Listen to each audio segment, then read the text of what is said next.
नगर निगम मेयर निखिल मदान वीरवार को विधायक सुरेंद्र पंवार, पूर्व विधायक Padam Singh Dahiya, senior deputy mayor और डिप्टी मेयर सहित साथी पार्षदों के साथ जंतर मंतर पर पहुंचे और वहां धरना दे रहे पहलवानों को अपना समर्थन दिया। मेयर निखिल मदान ने कहा कि आज देश की बेटियां सिर्फ न्याय मांग रही हैं, लेकिन सरकार लगातार उनकी आवाज दबाने में लगी हुई है।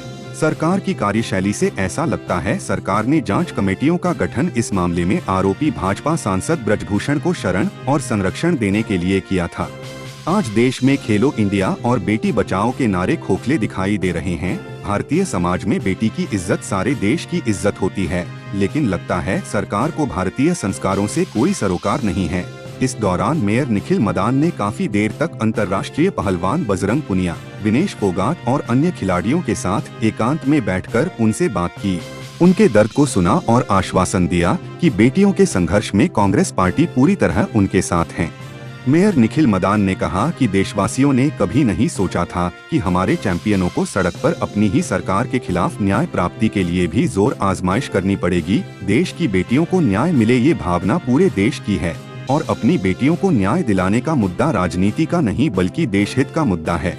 न्याय की इस लड़ाई में हम अपने भाई बहनों को अकेला नहीं पड़ने देंगे, उनके साथ खड़े हैं और खड़े रहेंगे। साथ ही उनकी सरकार से यही मांग है कि इस मामले में जल्द से जल्द आरोपी पर कड़ी कार्यवाही की जाए, ताकि लोगों का भारतीय न्याय प्रणाली में विश्वास बहाल हो।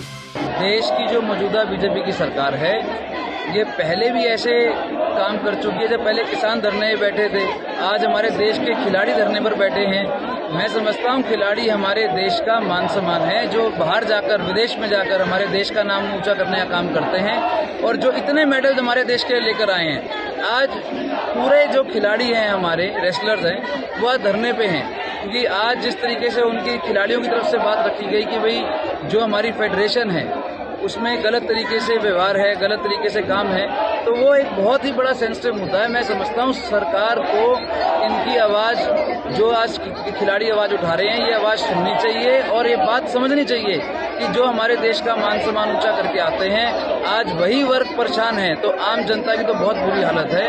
आज हम जंतर मंतर पे अपने साथियों के साथ, पार्षदों के साथ, विधायक की और हम सब पहुँचे हैं और मैं समझता हूँ कि सरकार को भी ये होड़ हटा देनी चाहिए और खिलाड़ियों की आवाज़ सुननी चाहिए।